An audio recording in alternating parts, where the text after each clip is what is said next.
Alaikum wa rahmatullahi wa barakatuh. You're listening to Newcastle Fast FM. This is Sister Samar here for the Niqabi Diaries. This is our live episode. Alhamdulillah. Today we have with us special guest, Sister Muti'ah Badruddeen. And inshallah, we're going to be talking about the importance of writing and education. I'm just going to invite Sister Muti'ah here. Yeah. Okay. Yeah.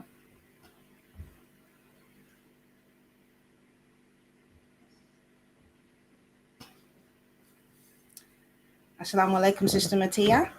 How are you? Alaikum salam wa rahmatullah. Alhamdulillah. I'm fine, alhamdulillah. Alhamdulillah, good. Right, Jazakallah Khair. I think I've just tried to invite you on. Yeah, I'm here now. Okay.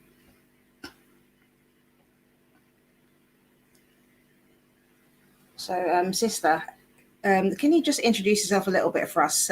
You're an author, and I've spoken to you previously on my podcast, By the Pen, which is an author's podcast. But just for the new viewers that we have here, new listeners, could you tell us a little bit about what you do, inshallah, so that people can know a little bit about you? All right. Assalamu alaikum wa rahmatullah. My name is Muti'ah Badruddeen. I am a Nigerian writer and author of contemporary Islamic fiction. I'm also a homeschooling mom and obstetrician who currently practices and resides in Saudi Arabia. MashaAllah, tabarakallah, MashaAllah, Allah Mubarak. So inshallah today we just want to talk kind of about women and writing, especially Muslim women, because I think that is, there's so many areas that I want to kind of discuss around this. And mainly the part where when it talks about like contribution, how as Muslim women, how can we contribute to society through writing, and to the importance of it, and the importance of being educated as well, because I find that often as times, you sometimes in today's society, when Muslim women want to strive for education and, further education, becoming professionals in different fields, sometimes, there's different, kind of ways of thinking. Some people think, well, why should a Muslim woman especially, what's the point in getting educated if you're not going to go and work in that professional field? Maybe she chooses to be a stay-at-home mum, for example. Or maybe if she does go to work, then, obviously there's going to be times when, how's she going to be able to take care of the family properly? All these kind of questions arise and come up. So, Sister Muti'ah, as somebody who's a professional yourself, how do you kind of combat these different kind of issues? I mean, I think that as Muslims, our standards should be the deen. It's not necessarily what the society says or what your cultural expectations are, but what the deen specifies for us.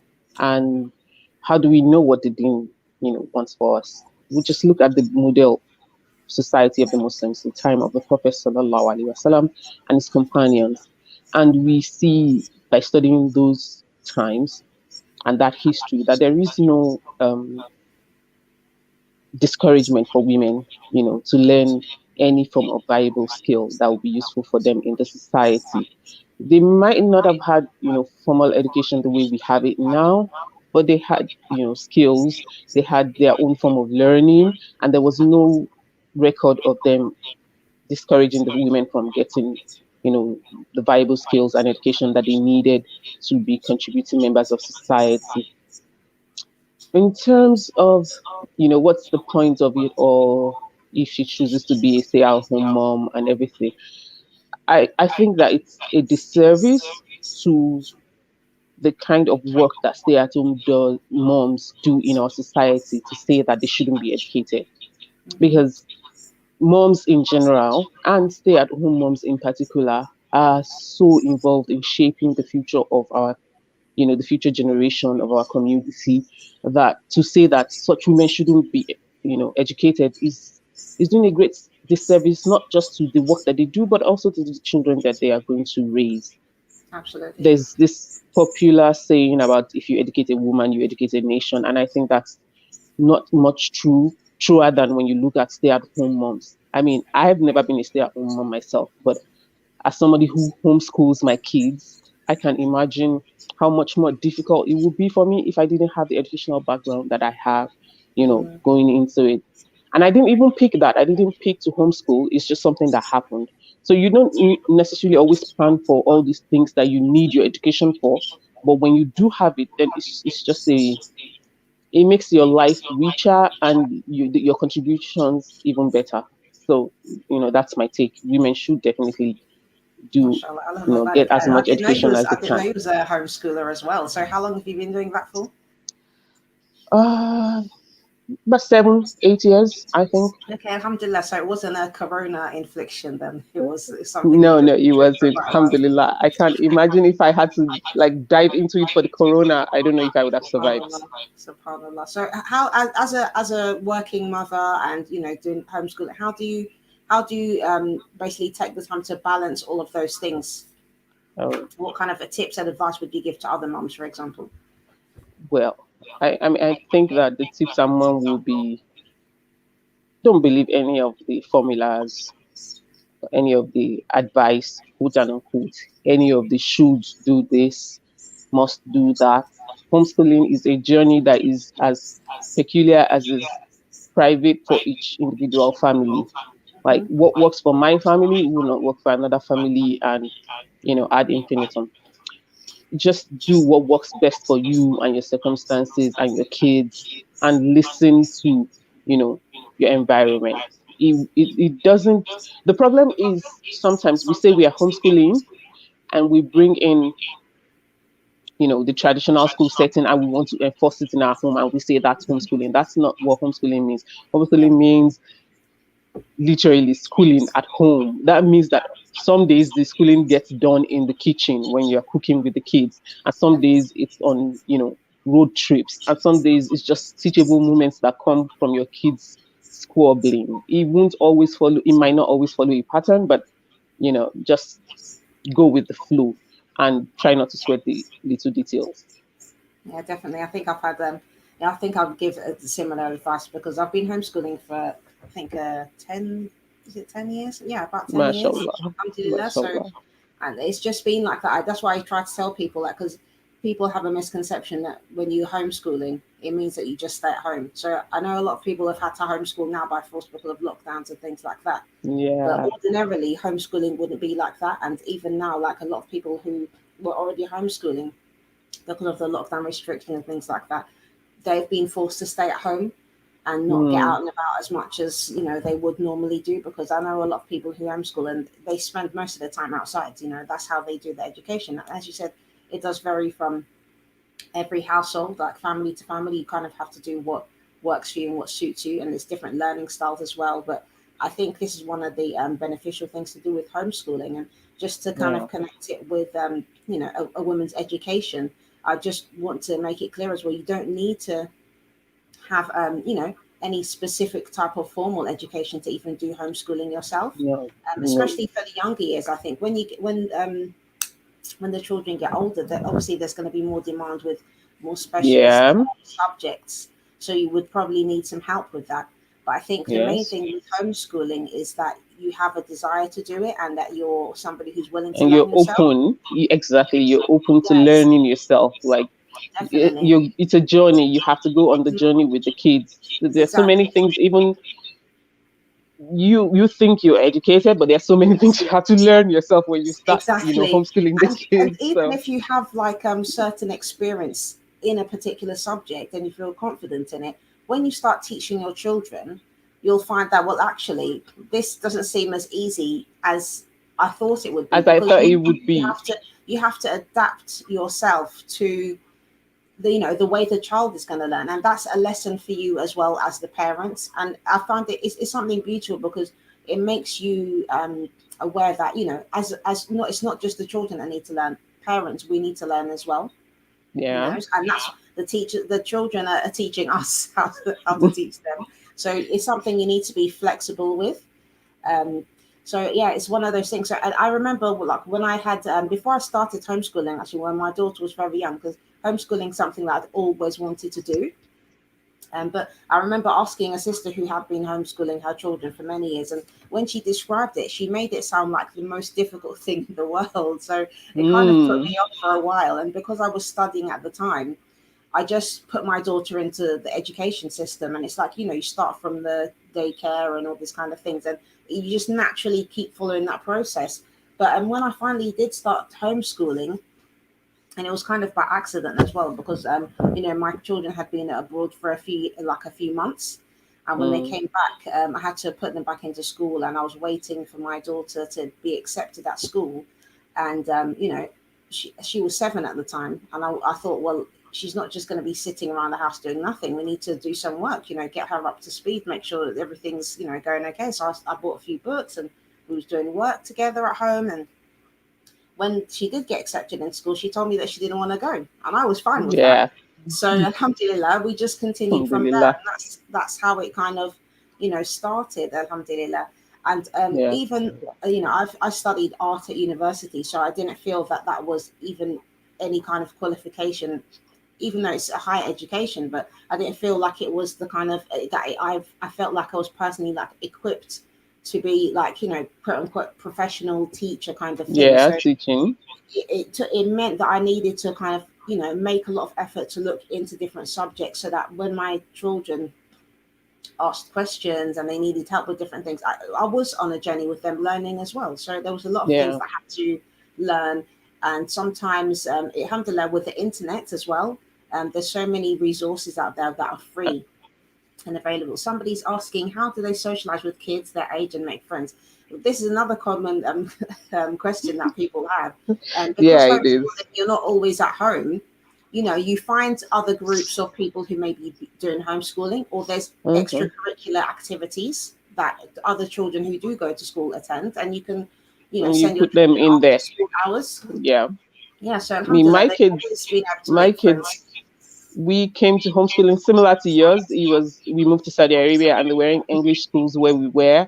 Hmm. And, I was like, okay, I'm just going to have to take up, teaching them. But at the same time, we were here in Saudi Arabia and I thought it's a good opportunity for them to learn the Quran and learn Arabic.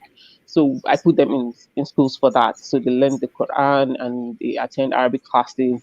So they get to socialize with kids that way. But then we also have, activities with other expatriate families. We get together a couple of months and you children find a way to socialize. You just have to make an effort. Yeah, alhamdulillah. Somebody's as well put on the YouTube chat that I think, I think with homeschooling, hiring specialist tutors for certain subjects is advisable, especially for STEM subjects. Definitely, I agree with that. If you can afford to do it, then it's important. I find a lot of parents struggle with adequately explaining mathematics, sciences, and biology. Somebody also said, Miriam O, she says, yeah, I think socialization is important. Definitely, alhamdulillah. And even with the STEM subjects and finding professionals, as I said, it's even with the extracurricular activities. For example, here in Newcastle, there's a lot of extra classes, that, as I said, students who do go to school, they attend those outside of school hours. So you have like, teachers that will come and teach them and help them with maths and science and these more technical and complicated subjects. So there's Yeah, opportunities definitely. for any child who's homeschooled to attend to those as well. And my children, alhamdulillah, they have in the past, obviously, but before the lockdown was happened and everything, alhamdulillah. So, Alhamdulillah. sister, more on education of the Muslim woman. And well, now we're talking about writing. Okay, I want to talk about writing because you are an author, and mashallah, I didn't know you was doing a homeschooling before as well. So really, you do a lot of things, and obviously you're a doctor too. Allah Mubarak. So, Alhamdulillah. how did you get into writing, and what's like, how did you manage to even just how did you do it in general? Because I think there's sometimes sisters, as you said, like we lack confidence sometimes with Mm, doing particular things that we've never tried before. So, for example, with the yeah. homeschooling, some sisters they say they want to homeschool, for example, but they feel like, well, I'm not educated enough, or I don't have, this qualifications or whatever. What about writing as well? I think sometimes people have similar kind of views when it comes to Ideas. writing. Like, you know, because Yeah. it's like something completely alien and foreign. You know, to write a book, like for a lot of people, you might have ideas, but I think it's not something that, you know, many people. For me personally, I never sat down and thought, well, yeah, like, should I write books? You kind of think that is something very far away. So what kind of got you into writing? Okay. So I think my writing journey, it's been a long time coming. So I started writing when I was in high school, majorly articles for the press bulletin, the school magazine, stuff like that. But I went to a boarding school for high school. It's pretty common in Nigeria to put kids in boarding school. And it's kind of boring outside of the hours. So we read the books that we brought from home, but once that's done, then there's nothing else to do. So I started writing these stories in, notebooks, and it was very popular with my colleagues. So I kind of did that for a number of years. They were simple stories. Most of them were like, this sweet valley high kind of tales, whatever. And then I went to medical school, which meant, the way medical school is, it takes almost all of your time. So I kind of like let writing go to the back burner.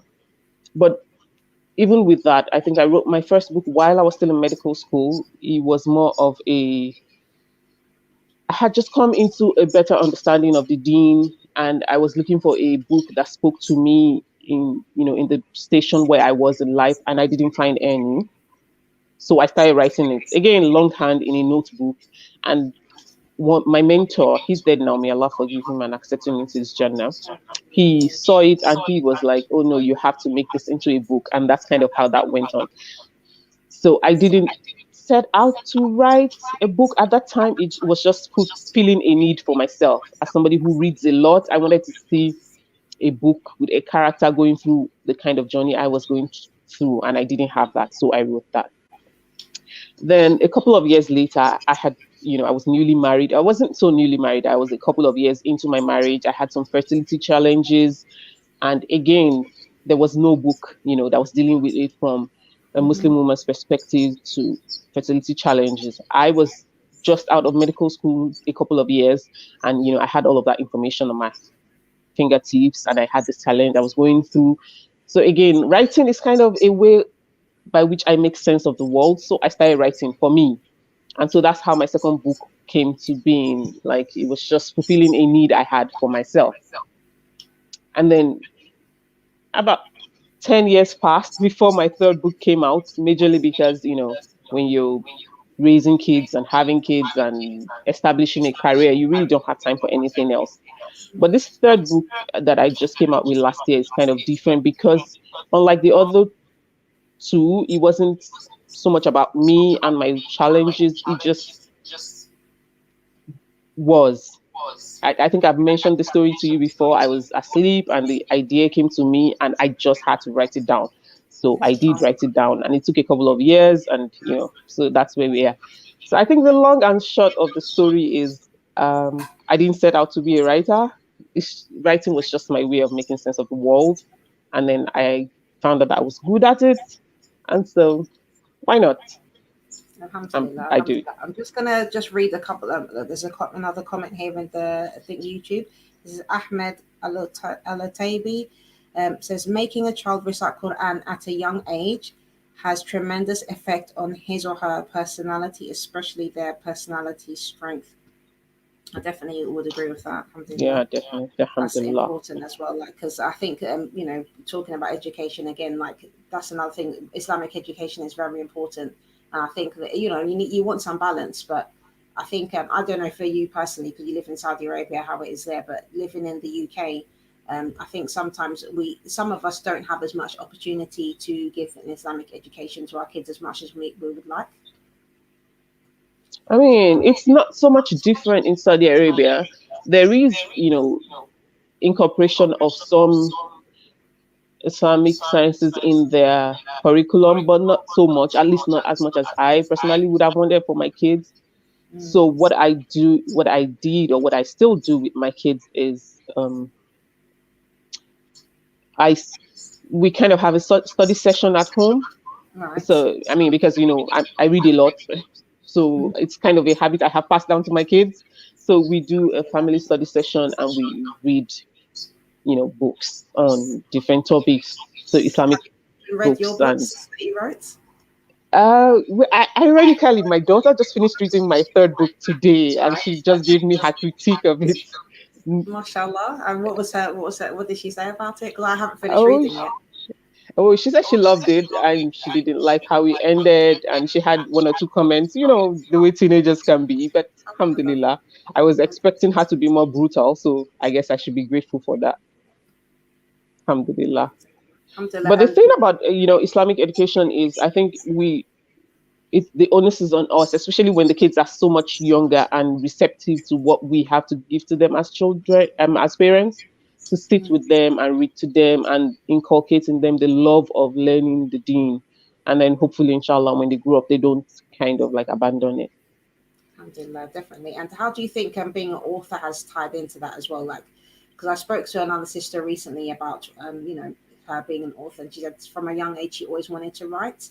And even with her daughter now, like her daughter's become an entrepreneur of her own. And one of her daughter's most fondest memories is, when she was a child, always hearing her mother typing away at the keyboard. And the Writing. So keyboard. she read so many books on that. So how do you think being a writer, as a mother who's an author, how do you think that kind of has an effect on your children?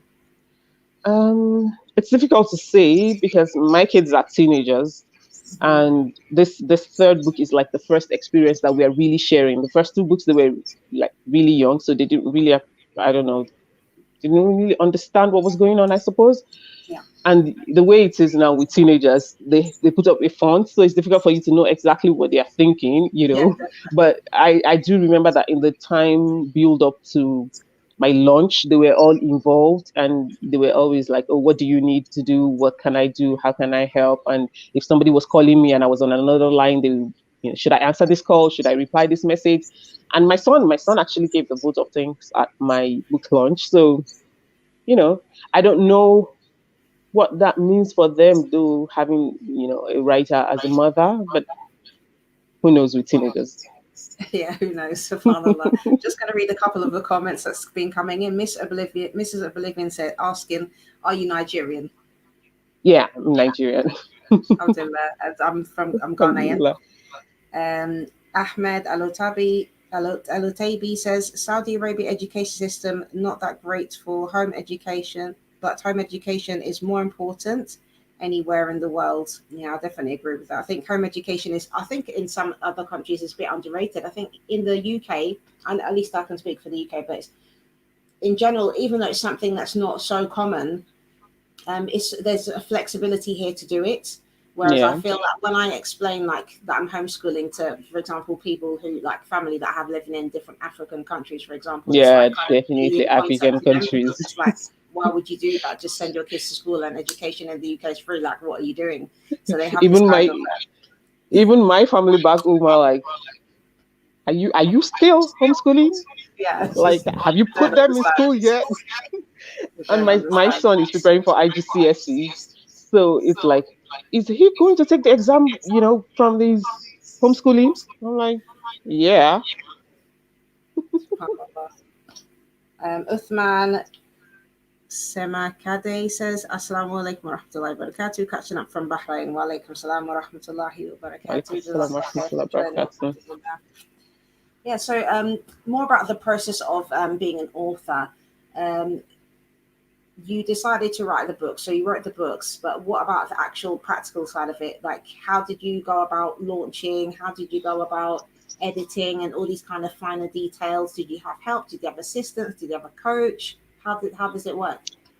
Okay, so in the interest of full disclosure, I'm not sure I would have gotten this book out if the 2020 lockdown didn't happen. So what happened was there was a lockdown and I was trapped in Nigeria away from my family for like 6 months. I couldn't leave, so I had all that free time on my hand, so I was able to like focus on the book. Hmm. That said, the writing the book is the easiest part of it, or at least for me, it was. Because once I was done with the book, then I had to send it to the editor. I had to shop around for a publisher.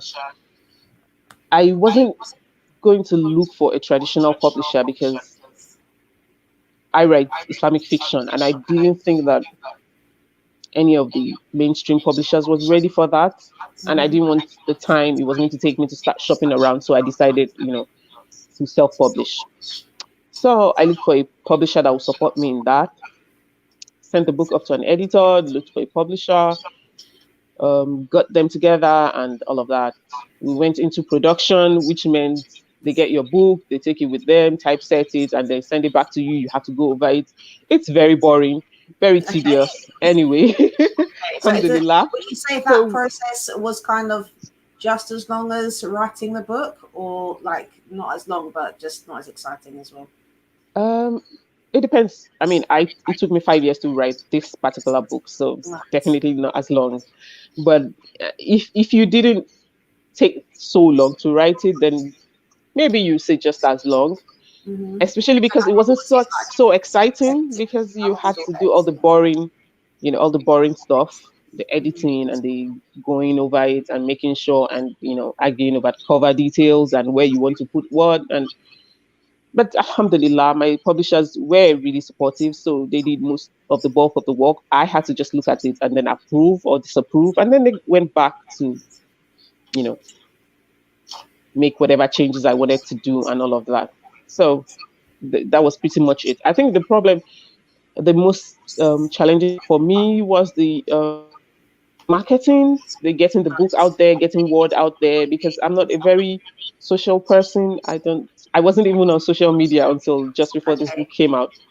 And my publishers were like, no, you have to be on social media. You need to make appearances. And I was like, oh my God, I am not. So that was difficult for me. But, alhamdulillah, I had a very supportive tribe of people around me. So that helped. Alhamdulillah. I just, the more you talk, the more I'm just thinking, how do you manage to do all of these things? Like, really, how do you balance? Like, what's your work schedule like? Oh, my work schedule is crazy. I mean, I'm an obstetrician and gynecologist, so Alhamdulillah. babies need to be born at any time of the day. My work schedule, I can't even tell you what I do, like, because I don't know from.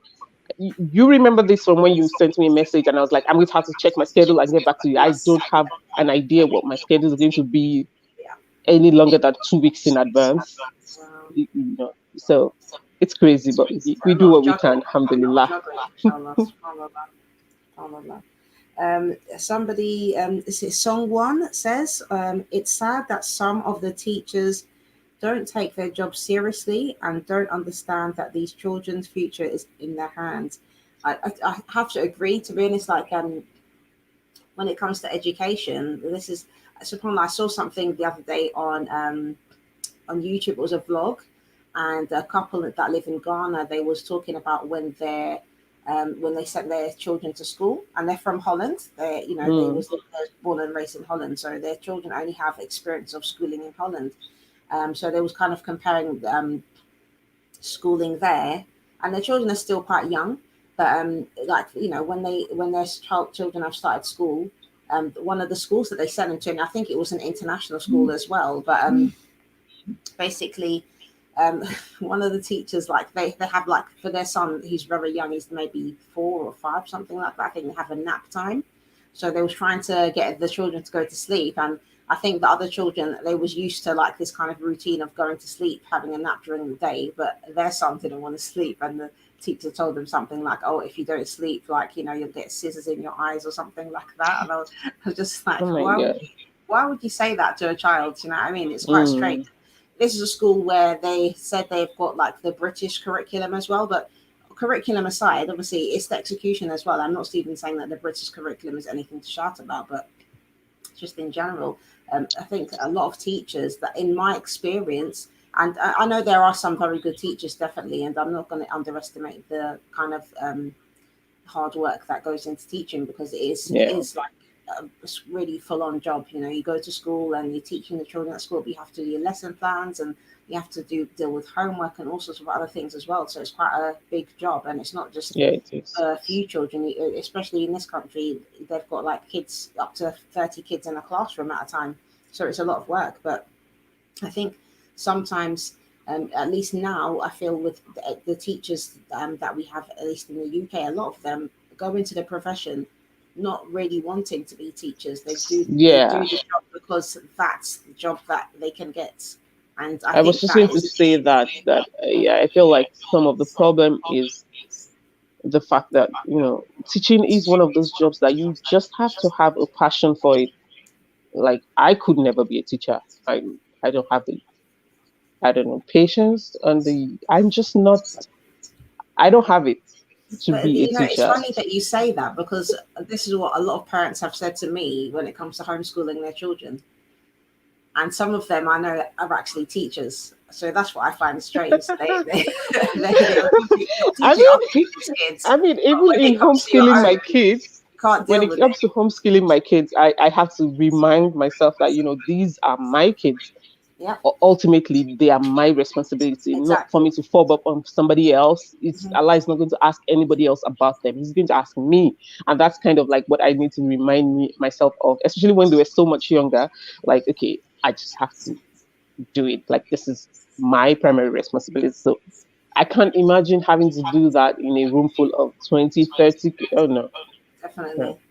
Definitely, No. it's a different. It's for me. It's something scary to think about. And I've done a kind of a little bit of teaching here and there, like in the masjid, and more like private teaching. There's a bit of Quran and things like that. With small groups. Mm, But it's not the same. Like for me, like with my own kids, I know how to deal with them. Like we have an understanding. And I understand how they think as well. So and obviously this is something you can develop over time with other children as well, but you don't have that freedom with other children. I think when it's your own children, like there's you, that element of level you know of where the boundaries responsibility. are. Yes, do you know what I mean? And I think yeah, it's just different for me. Obviously, that's my personal opinion. I'm very comfortable with my children, alhamdulillah. So Yeah, they know, alhamdulillah. they understand, they know what I expect of them, and I know what they are capable of as well. So Hmm. there's nobody really to consult with if they need a Yeah. push. It's just me I having to think do that's my just it. Like with your own kids, you know where the boundaries are. part. Hmm. With somebody else's kids, you're always hesitant, I suppose, to like Yeah. overstep or to, I don't know. I mean, I never even took a babysitting job. Never taught somebody else's kid. I'm so not a kids person. I Mashallah. couldn't I teach. don't know how. I don't think you'd have time to do babysitting. I don't. Subhanallah. Subhanallah. Okay, some more of the comments here.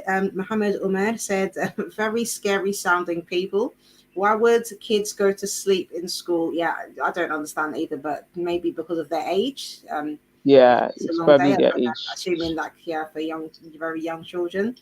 Um, Ahmed Alutaibi says, with Corona lockdown and homeschooling, I discover how my wife importance to keep the children on track.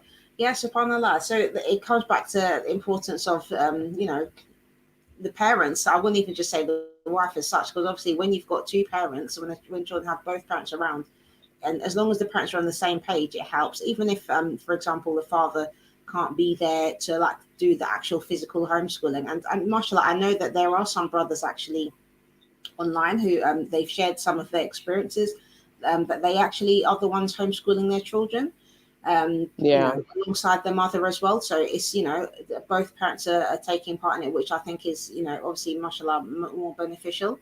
But even if it's only one parent that's really focusing on the homeschooling side, the other parent definitely needs to really be supportive of that, because Supporting in other areas.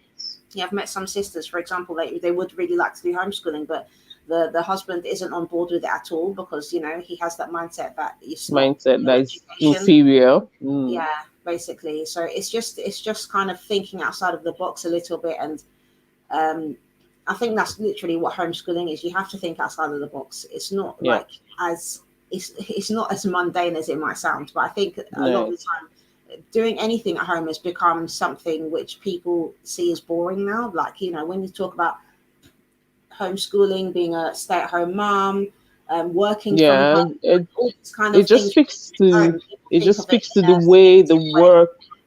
the work that's primarily done by women is valued in society. Like anything that cannot be monetarily quantified is kind of seen as Exactly. inferior, Yeah. even though, I mean, that's not necessarily true, but that's the reality.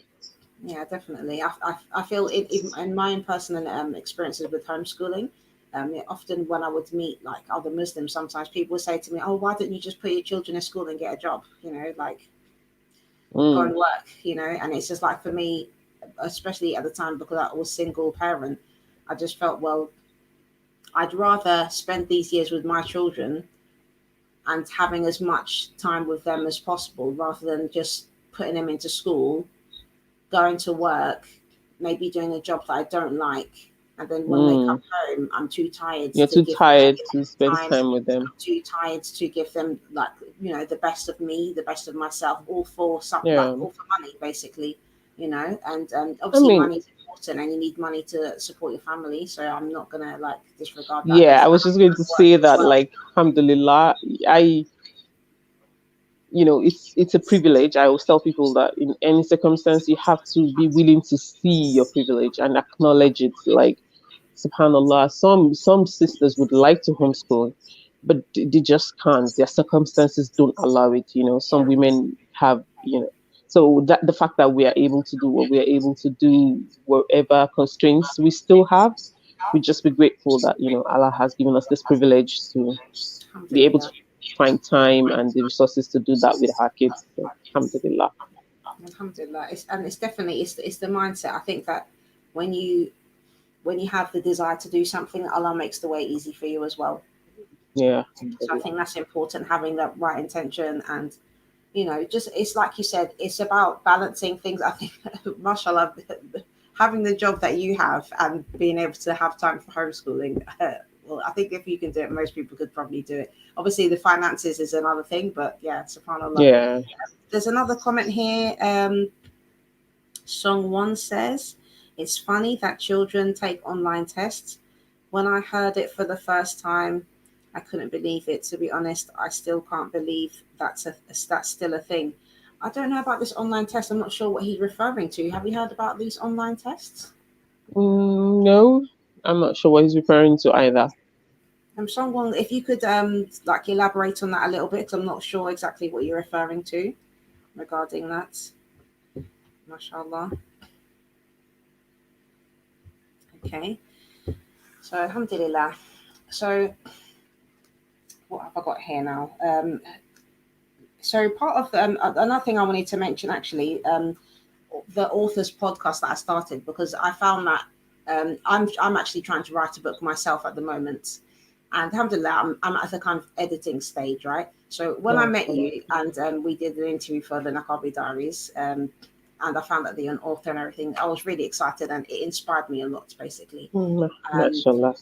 and it was what inspired me a lot was that you wasn't the first sister that I've even spoken to who wears the niqab that was an author, but that it just made me kind of think, a lot of the time people have this kind of misconceptions about sisters who wear the niqab that you can't do certain things, like you're limited basically with what you can do.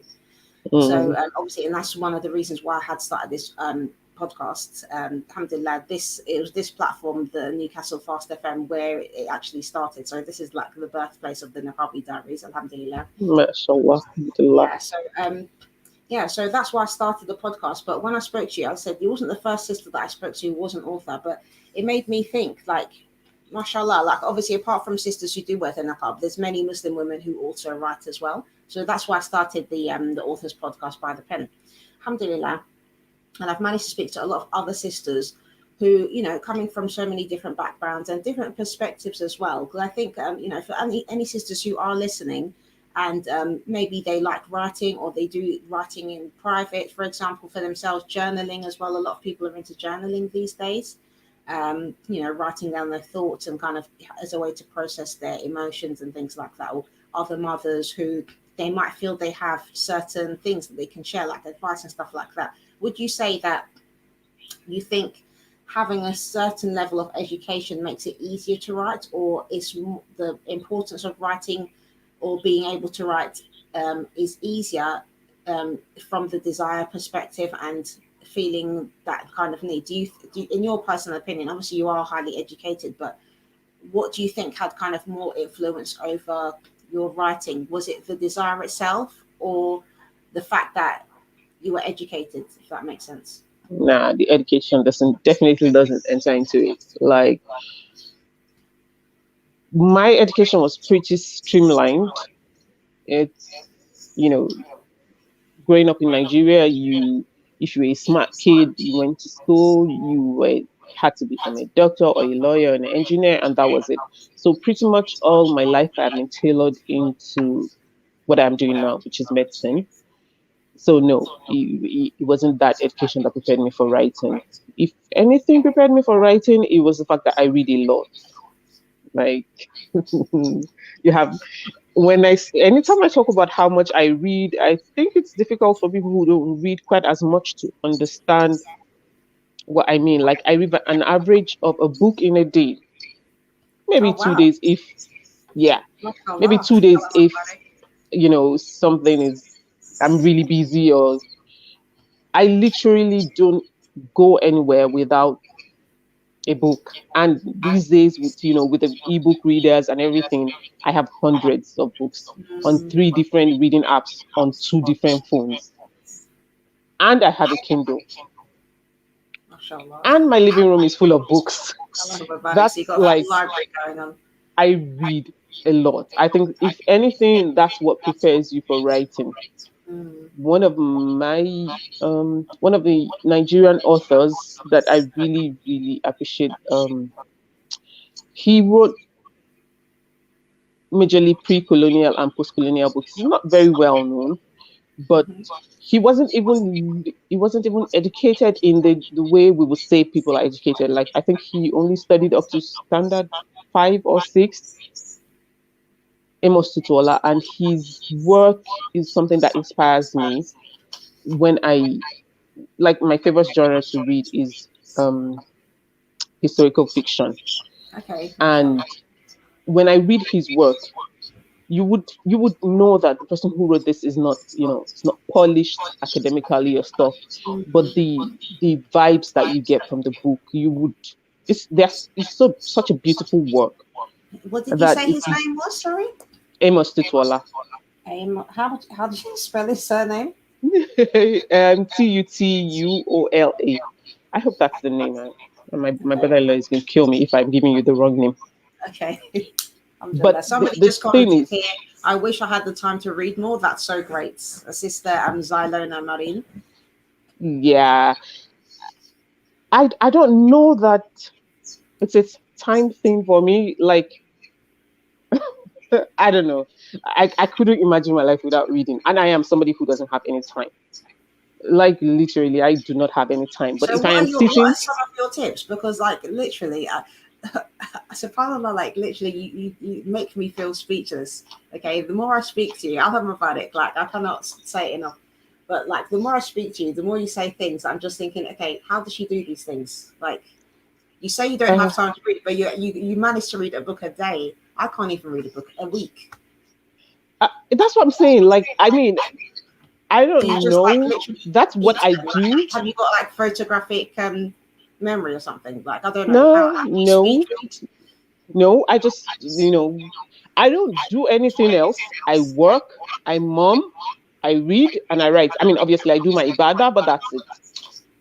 I don't watch TV. I'm not a party and social person. I don't pretty much this is what I do. This is my life. So and the thing is we all have time. We just, those chunks of time when we think, I'm waiting. I'm picking my phone and I'm reading what Yeah, or it's everywhere. Like everybody knows me because once you come closer to me and you see me scrolling through my phone, while most people are scrolling through social media, I'm reading a book. no, but And it's alhamdulillah. not it's not because I'm I don't say this to be pretentious or anything. I'm just saying that that's kind of like how I I've always been. I remember that my earliest memories of reading was sounding of um, the words of a toothpaste part. I must have been about 2 or 3, or trying to Mashallah. read billboards when the car was moving. So it's always been a compulsion for me. And I think that if anything, that's what has helped me in the writing journey, because when you read a lot of books, then what works for you and what doesn't work, what you cringe when you see, and what you want more of, and what you want to experiment with. I mean, obviously, if I don't know, if I went to take some creative writing, I don't know, masters in fiction arts, or I don't know, anything, maybe my work will be better. I don't know, Allah Alam, but I don't have time to do that. I haven't done that, but alhamdulillah for where we are now. Alhamdulillah, alhamdulillah. So do you feel that your love for reading is something that you've managed to pass down to your children? Because these Oh, days I find it really yeah. difficult. I mean, I've always read to my kids, even before they was born, to be honest. I used to read a lot when I was pregnant with them. And through their like younger childhood and stuff, I always read to them every day. And now that they're teenagers, I find that I struggle a little bit with being able to get them to read. And for example, my daughter, she loves reading, but by herself, which alhamdulillah is good. So she reads by herself. With my son, his style is different. So he can read to me. Like if I tell him I'll come and read me this book, he'll happily like read for a long time. So he likes reading out loud.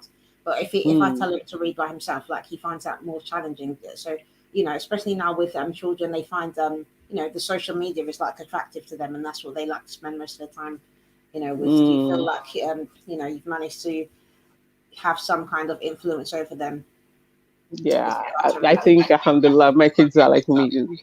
We read a Alhamdulillah. lot. We're a reading family. Like, Alhamdulillah. it's a running joke amongst the people who know us. If we come to a new town, the first thing we ask is, where's the big It's the shop around library. here? Alhamdulillah. Alhamdulillah. Alhamdulillah. Alhamdulillah. Alhamdulillah. I'm just going to check some of the comments here on the YouTube. We've got Noor Al Haya. She says, MashaAllah, Niqabi is here. Alhamdulillah. Barakallah fiqh. And Allah Song One barik, thank says, you. I mean, the online test in class, school, at least here in Germany, we do a test that we're supposed to do in school, but they're doing it at home online. Okay. Oh, yeah. Okay. Most of the students cheat, and the teachers still give good grades. Wow. Wow, Yeah. mashallah. Okay, well, I didn't know about that. I think in the UK, to be honest, it's something I kind of thought about myself, but then I thought, well, how would it work? Because students can cheat because they're at home. So if you're doing a Mm, test online, even if you do like online courses, for example, mm-hmm. adult courses that they have like different courses and things, and you do your test online, usually it's like an open book kind of test because obviously, you can. It's easy to find any answer to the questions that you want while you're doing it. So it's not really the same. Whereas the students, I don't know how that would really work. Ali Al Sumari says, Assalamu alaikum wa Ramadan Kareem. Wa alaikum salam wa rahmatullahi wa barakatuh. Assalamu Ramadan rahmatullah. Mubarak. And Song One says, Alaikum salam wa rahmatullahi wa barakatuh. At what age did you first read? Okay, so mashallah, sister answered that question. I can't remember how old I was when I started reading. It was probably definitely not the age of 2 or 3. Mm. Mashallah. So yeah, definitely not that for me. But I don't even have a clue. I don't know if my parents would even remember. I'd have to ask my dad that question. He'd probably know. Ahmed Alutaibi says, is Hausa a big tribe in Nigeria? We have Yeah, great it is. Hausawi scholars Yeah, it and is. Baranawi from Mecca. In Makkah. I'll let Yes, you. there's I'll let quite you a talk number about of that them. since you're the expert in Yeah. the Nigerian So the Hausa tribe tribes. is really big in the whole of West Africa, really, not just in Nigeria. But yes, they're a major tribe in Nigeria, and there's quite a lot of them in Makkah and Jeddah region. And they're called the Barmawi people here. I have no idea why they're called that, but yeah, it's a big tribe They're in called Nigeria. what? Sorry, Barmawi. I Banamawi. don't know Okay, why. Yeah, I don't know why. that's interesting. What does it mean? I have no idea. Okay, I, okay I then. I I think it's something to do with people whose predecessors came to Saudi Arabia probably for the Hajj or something, and then just didn't leave. So they're kind of Some of them have nationalized, and some of them are Okay. just there undocumented. Brother Ahmed Alutabi, if you know what Bernawi means, then please let us know on the chat, inshallah. We appreciate that. Jazakallah khair. Yeah, mashallah, that's really interesting. Alhamdulillah. So yeah, because I know in Ghana they have Hausa as well. So Hausas, yeah, yeah, so I know, and they're predominantly like Muslim. yeah. Mashallah. But, you're not Hausa though, are you? So No, I'm not. I'm Yoruba.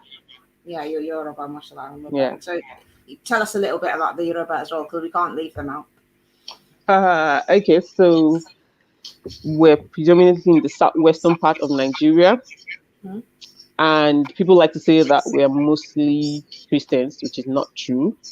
Islam actually was in the Yoruba land long before the British came with their colonization and their we tend to value education a lot.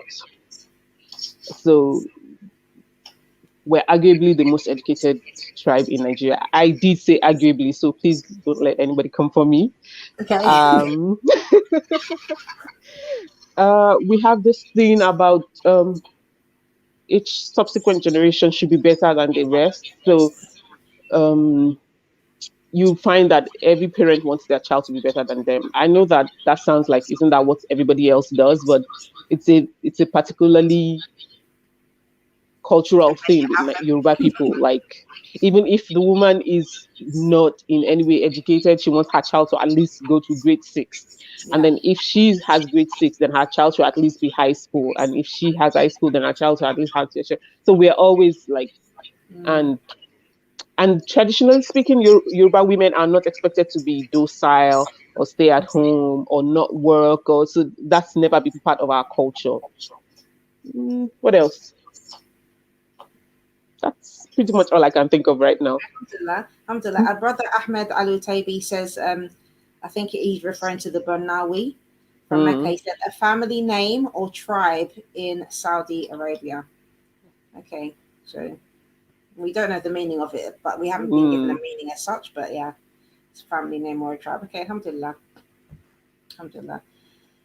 So we're nearly getting to the end of the hour. I'm just going to ask you a few more things regarding Muslim women. Why do you think it's important for Muslim women, especially those who are listening now, like, and maybe others who will listen later, who feel that they, want to write, or maybe they've never even thought about writing, because it's not something, as in me particular, I never thought like, oh, I want to be an author kind of thing. But what would you say was, what do you personally think is the importance of writing for Muslim women in particular? And especially since you've mentioned that you don't think education should be something that stops women from pursuing writing itself. So what would you say was the benefits of writing and the importance of writing for Muslim women? In a word, representation. Like, I spent my childhood reading, and the first time I read a book that had a woman that you know reminded me of me, or the women that I grew up with, or the women that I interact with on a daily basis, was when I read Leila Abu Leila's Minaret, and that was in 2015 or so. Okay, so that's not so long ago. Yeah, up until that time, I Wow. either never read an African woman, or if I saw an African woman, she wasn't Muslim. And if she was Muslim, then she would be pitiful, or, you know, rebellious and in need of saving, and, liberated, needs to be liberated from her deen. Or there was no representation of a Muslim woman who was just a Muslim woman, happy in her deen, living with her life, and our daily struggles that we have as Muslim women. Yeah. Like, we are not, we are not political statements for governments to score cheap electoral points on. We are not media um, bulletin points for them to make headlines with. We are living, breathing human beings with lives of our own and problems of our own. And we need books that reflect that, the very reality of what it means to be a Muslim woman. And that's why I write. Definitely, I agree with that 100%, mashallah. Yeah, because I think especially now when there's so many you know, it's well, in European countries particularly, where they're having all these hijab bans and niqab bans and all this, every kind of ban you can think of, they're just trying to bring it Mm-hmm. out. Especially the focus is on Muslim women, and I feel Yeah. that they're not us. They don't want to hear Muslim women, anyways. They say they want to protect us, but they're not actually doing anything to let us. Like, they're not listening to us. They're not Nobody interested in what cares we have to about say. us. Yeah. Yeah, they're not interested in what we have to say. They're taking their you know, they're taking away from our rights by not listening to us at all, and saying that we're oppressed because of the hijab or the niqab or whatever the case may be. So I think it's definitely important, because even if they don't want to listen, we are here, and writing is a very powerful way, I think, to express our opinions and, you know, have that kind of interaction. And as you said, it's the representation. I think it's important, especially for the future generations coming, inshallah. A lot of Yeah. the young girls now these days as well, especially when there's so many things that is distracting the youth from the deen, and making them feel that they can't be a Muslim and have opportunities, you know, Yeah. opportunities that are, yes, dunya related, but, you know, if writing is something I feel that, inshallah, if it's done with the right intention and it's done for the sake of Allah, inshallah, that it will be something that counts to our you know, book of, you know, good deeds, inshallah, on the day of judgment. So I think that is Inshallah. that's for me, I think that's why it's important. Any other comments? Okay, Malahat, assalamu alaikum, wa alaikum salam. Camelia Musawi, English teacher. Assalamu alaikum, sisters. Wa alaikum salam wa rahmatullahi wa barakatuh to everybody.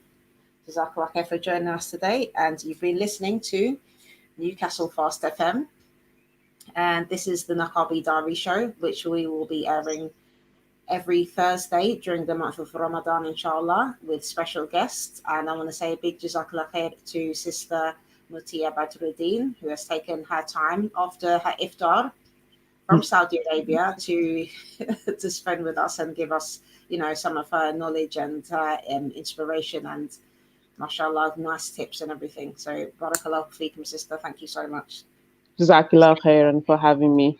Can I just say about my book, in case anybody Of was course, yes, of wondering? course, yes, of course, So it's yes. called Ricky and Z, Ricky and right Z, here. yes. Yeah. It's called Ricky and Z, and it's available on all the major booksellers, online booksellers, Amazon, Book Depository, Yeah, definitely. um, I've got my Nook, copy, so and inshallah get everything. yours. Yeah, And you can that's true. follow You do have sister. your copies. Yes, you can follow the sister on it's a Dean Progress. Yeah, I'll put this in the chat actually. Dean the Progress progress. on what's that, on Instagram? Instagram and Twitter and Facebook. Yeah. So yeah, inshallah. If you want any more information or you want to pick our brains about something else, inshallah. Okay. So yes, Jazakallah khair, sister. And yes, I'm gonna close this now because we're running up into the next show. So just tune in, inshallah. Don't forget, every day at 5 o'clock we have sisters shows. So there's different sisters having their hour. So don't forget to tune in for those and the other shows that we have. Barakallahu feekum. Thank you everybody for listening. Wassalamu alaikum wa rahmatullahi wa barakatuh. Wa alaikum assalam wa rahmatullahi wa barakatuh.